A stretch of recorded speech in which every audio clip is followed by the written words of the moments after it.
작년까지는 잘 받았는데 올해는 왜 안 나오나요? 이런 질문들이 정말 많습니다. 오늘은 많은 어르신들이 가장 걱정해하시는 기초연금 문제에 대해서 말씀을 드리도록 하겠습니다. 실제로 주민센터에 이런 문의가 정말 많이 온다고 합니다.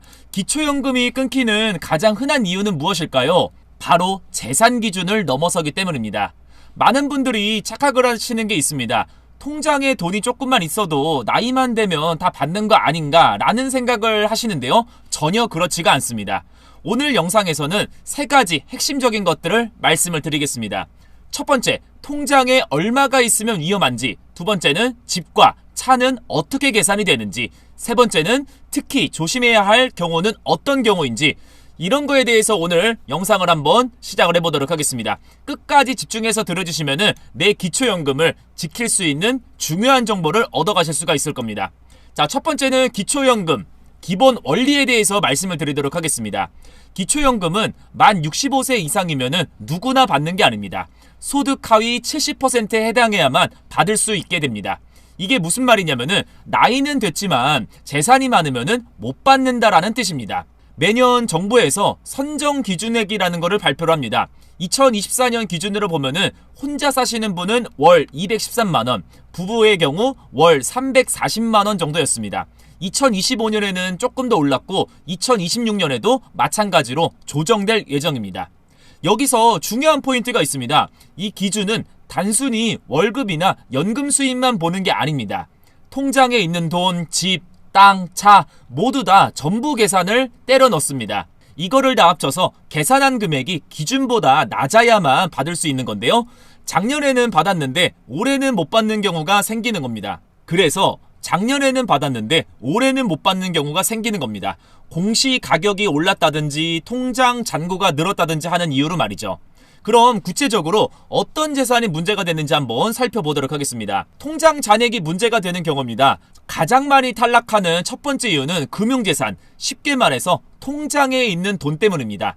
여기에는 은행 예금, 적금은 물론이고 증권사의 CMA 계좌, 주식, 펀드까지 모두 다 포함이 됩니다. 심지어 보험을 해약하면 돌려받는 돈, 그러니까 해약 환급금도 재산으로 포함이 됩니다. 그럼 통장에 얼마가 있어야 위험할까요? 혼자 사시는 단독 가구의 경우 대략 4천만 원에서 5천만 원 사이가 하나의 분기점입니다. 이 금액을 넘어가기 시작하면 탈락 위험이 높아집니다. 부부 가구는 조금 더 여유가 있습니다.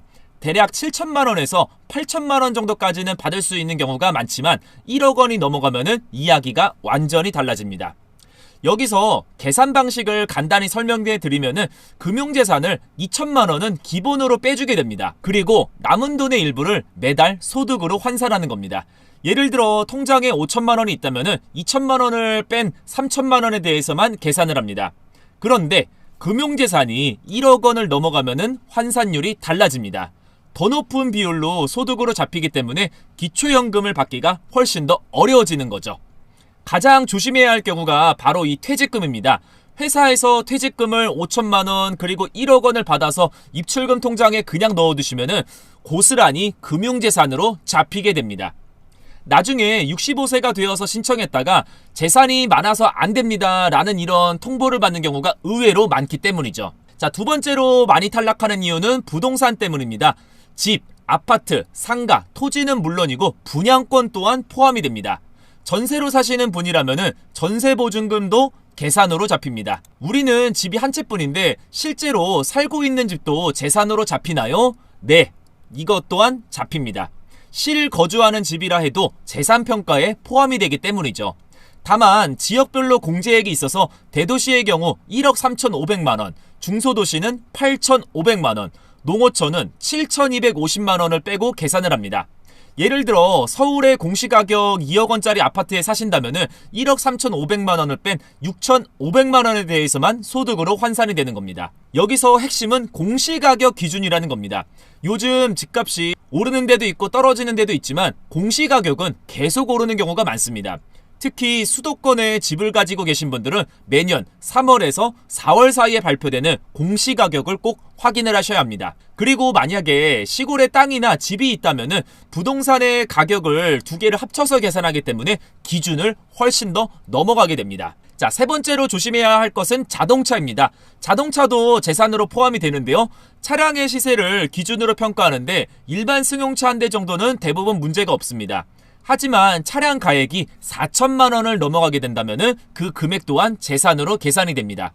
고급 외제차를 타신다거나 차를 2대 이상 보유하고 계신다면 탈락의 위험성이 높아집니다. 그렇다면 여기서 질문이 있을 겁니다. 차는 가족 명의로 되어 있는데 괜찮나요? 라고 물어보시는 분들도 있을 텐데요. 조심하셔야 합니다. 실제로 주로 사용하거나 보험료를 내고 있으면 조사 과정에서 문제가 될 수도 있습니다. 그리고 골프 회원권이나 콘도 회원권 같은 고가의 회원권도 재산에 포함이 됩니다. 한 가지 더 중요한 사실, 배우자가 가진 재산도 전부 합쳐서 계산이 됩니다. 남편의 명의든 부인의 명의든 상관없이 부부의 모든 재산이 평가의 대상입니다. 2026년을 앞두고 특히 조심하셔야 할 3가지 유형이 있습니다. 첫째는 최근에 퇴직하신 분들입니다. 퇴직금을 5천만 원, 1억 원을 받아서 통장에 그대로 두시면 절대 안 됩니다. 금융재산으로 잡혀서 기초연금 신청이 거절될 수도 있습니다. 두 번째는 집을 팔고 현금을 보유 중이신 분들입니다. 집을 팔았으니까 재산이 줄었겠지라고 생각하시면 큰 오산입니다.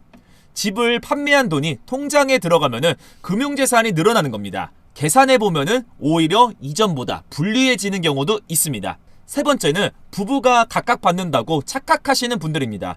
부부는 하나의 가구로 계산이 됩니다. 두 사람의 모든 재산을 합쳐서 평가하기 때문에 단독 가구 기준으로는 통과했을 수도 있어도 부부 가구로 계산하면 탈락하는 경우가 매우 많습니다. 자, 여기서 정리를 해드리도록 하겠습니다. 기초연금은 나이만 되면 자동으로 평생 나오는 돈이 아닙니다.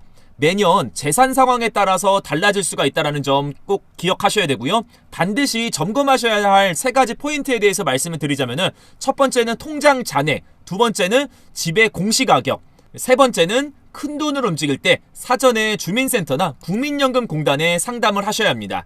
오늘 말씀드린 금액은 2025년 기준이며 2026년에는 구체적인 금액이 변경이 될 수 있습니다. 앞서 말씀드린 금액이나 이런 것들 한 번씩 체크를 한번 해보시고요. 영상이 도움이 되셨다면 구독이랑 좋아요 한 번만 부탁드리겠습니다. 자, 다음에는 더욱더 유익한 영상으로 우리 어르신들의 금융정보, 생활정보에 도움이 되는 영상들로 인사를 드리도록 하겠습니다. 자, 시청해주셔서 감사합니다. 고맙습니다.